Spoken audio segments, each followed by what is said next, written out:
మనుమసిద్ధి రాజు పాలించిన ప్రాంతం, మహాభారతాన్ని రచించిన తిక్కన జన్మస్థలం, వడ్లకు ప్రఖ్యాతి, రెడ్లకు ప్రసిద్ధి, రాజకీయ చైతన్యానికి ప్రతిరూపం నెల్లూరు జిల్లా. పూర్వం సింహపురిగా పిలువబడే ఈ ప్రాంతం నేడు నెల్లూరుగా రాష్ట్ర రాజకీయాల్లో ప్రత్యేక గుర్తింపు పొందింది. ఈ జిల్లా రాజకీయాలు చాలా చిత్ర విచిత్రంగా ఉంటాయి. ఇక్కడ ఉండే తగువులు తగాదాలు మరెక్కడా కనిపించవనే చెప్పాలి. రంజైన రాజకీయం చూడాలన్నా, స్వపక్షంలోనే విపక్షం చూడాలన్నా నెల్లూరుని ఆశ్రయించాలి. ఇక్కడి రాజకీయం మొత్తం నెల్లూరు పెద్దారెడ్డి చుట్టూనే తిరుగుతుందని రాజకీయ విశ్లేషకులు చెబుతుంటారు. తాజాగా ఓ వైసీపీ పెద్దారెడ్డి టీడీపీ అధ్యక్షుడు చంద్రబాబుకి నిద్ర లేకుండా చేస్తున్నాడు. మరి ఆ వైసీపీ పెద్దారెడ్డి ఎవరు? ఆ వివరాలేంటో ఇప్పుడు చూద్దాం. ఆంధ్రప్రదేశ్ రాష్ట్ర రాజకీయ చరిత్రలో నెల్లూరు జిల్లాకు ప్రత్యేక స్థానం ఉంది. ఇక్కడి నుంచి ఎంతోమంది నేతలు దేశ రాష్ట్ర రాజకీయాల్లో కీలక పాత్ర పోషించారు. ఇక్కడ చెప్పుకోవాల్సిన మరో విషయం ఏంటంటే, నెల్లూరు జిల్లా రాజకీయంలో పెద్దారెడ్లదే ఆధిపత్యం. అధికార పక్షం, విపక్షం అన్నిట్లోనూ వీరే కనిపిస్తుంటారు. రాజకీయాలకు పెట్టింది పేరు నెల్లూరు పెద్దారెడ్లు. ఎన్నో ఏళ్ల నుంచి ఇక్కడ రెడ్డి సామాజిక వర్గ ఆధిపత్యమే కొనసాగుతోంది. వారే నెల్లూరు జిల్లా రాజకీయాలను శాసిస్తుంటారు. స్వపక్షంలోనే విపక్షంగా మారాలంటే కూడా ఇక్కడి నేతలకు మాత్రమే సాధ్యం.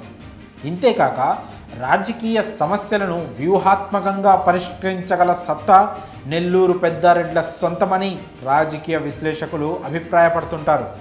తాజాగా టీడీపీ అధ్యక్షుడు చంద్రబాబు కూడా ఓ నెల్లూరు పెద్దారెడ్డి నిద్ర లేకుండా చేస్తున్నాడు. 2014-2019లో నెల్లూరు జిల్లాలోనూ వైఎస్ఆర్సీపీ క్లీన్ స్వీప్ చేసింది.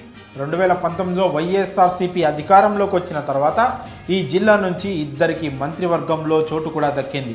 ఇక అనంతరం జరిగిన రాజకీయ పరిణామాల కారణంగా ఈ జిల్లాకు చెందిన 3 వైసీపీ ఎమ్మెల్యేలు పార్టీకి రెబల్స్గా మారారు.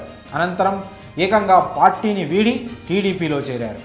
కోటంరెడ్డి శ్రీధర్ రెడ్డి, ఆనం రామనారాయణ రెడ్డి, మేకపాటి చంద్రశేఖర్ రెడ్డిలు టీడీపీలో చేరారు. దీంతో వైసీపీకి గట్టి షాక్ తగిలిందనే అభిప్రాయాలు వినిపించాయి.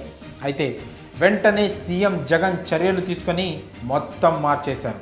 ఇప్పటి వరకు వైసీపీకి కంచు కోటగా ఉన్న నెల్లూరులో ఈసారి ఎదురుదెబ్బ తప్పదు అనే అభిప్రాయాలు వ్యక్తమయ్యాయి.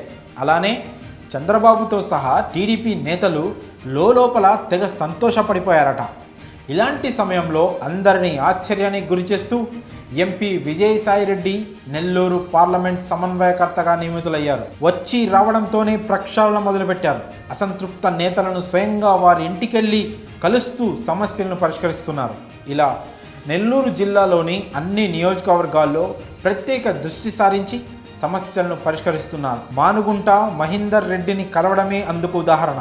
ఇక నెల్లూరులో ఈజీగా గెలవచ్చు అని చంద్రబాబు ఊహించుకుంటున్న సమయంలో ఆయనకు ఈ పెద్దారెడ్డి నిద్ర లేకుండా చేస్తున్నారు. గతంలోనూ విశాఖపట్నం జిల్లా రాజకీయాల్లో విజయసాయిరెడ్డి తనదైన రాజకీయ చాతుర్యం ప్రదర్శించి అసంతృప్తులను చల్లార్చారు.